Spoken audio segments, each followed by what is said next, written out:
Every single thing you learn and do creates changes in your brain, but you rarely notice it happening unless you do something that creates a big shift all at once, like I did.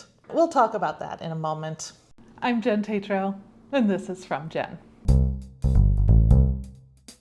A couple of months ago, I signed up for a class called Sketching with Color. It was 4 sessions over the course of a month, and I hoped that it would give me confidence to begin using watercolors in my journal. I'm not sure how exactly I expected it would help, probably by gaining some new skills or learning new techniques to apply the paint to the paper.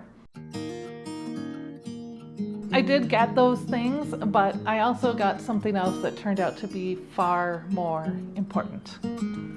Let me show you first how my work changed over the course of this one class. This is what I painted on the very first class. This is what I painted in the last class. All these were in between.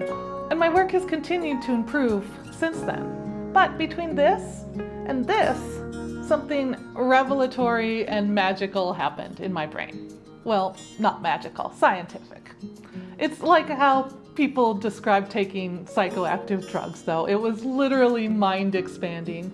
I started to see shapes and colors in different ways and in relation to each other. By opening myself up to thinking like an artist, I'd done something amazing to my thought processes.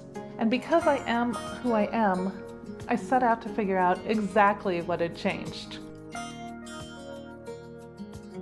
There's a relatively new field that focuses on the impact of art in the brain. It's called neuroaesthetics. This study has really only been made possible by the advent of new technology that allows us to scan brain activity and then produce visual representations of what's happening. The best book that I've found on the topic is one called Your Brain on Art by Susan Magsamen and Ivy Ross. It details all of the researched brain changes that are caused by exposure to art, either looking at it, hearing it, or creating it. They also focus on how we can use our understanding of those brain changes to impact things like our mood or aid learning, to foster mental health, and to treat illness. I don't have a brain scanner to see exactly what happened to my brain when I picked up a paintbrush, but we can guess what happened based on the research. So first of all, as I turned my attention towards creating my art, a rush of blood went to my frontal lobe. That's the part of my brain that's responsible for focus. It also details with translating and sorting out all of that sensory information that's coming in. Because this was a new skill for me, the frontal lobe geared up even more. It was preparing to fire synapses in different patterns than the usual. That's why I started seeing shapes and colors differently. My brain was literally being exposed to new ways of thinking. Eventually, if I keep doing this, which I have, those synapses will link together and they'll fire more efficiently as a group. At that point, some of the activity will transfer over to my brain's left hemisphere, and I'll turn more energy towards applying analytical skills and motor control of my dominant hand.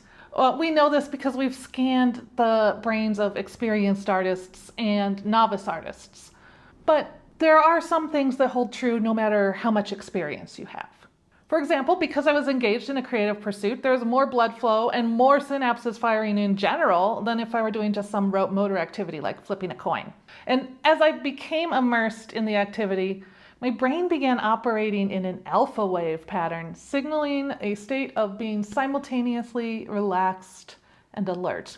The reward pathways in my brain became active. They released the feel-good hormone dopamine.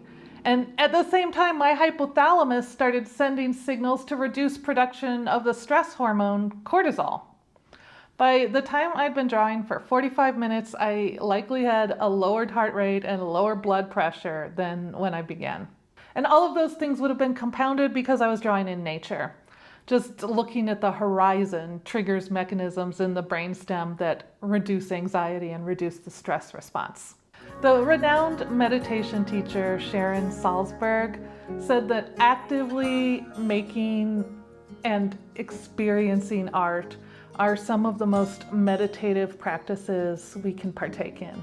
And I can feel that when I create art, and the research seems to bear it out. Those alpha waves are the exact same ones that are produced when you're meditating. I have to say that taking that watercolor class did give me the confidence I wanted to start illustrating my journal, and I am so thrilled with that. But art gives all of us so much more. Spending time making art or beholding it in any form is spending time changing your brain for the better. If you are an artist or engaged in an artistic pursuit and have noticed changes in the way you think, I would love to hear about it in the comments. Until next time, I'm wishing you love and joy and all of those good things, and I can't wait to talk to you again.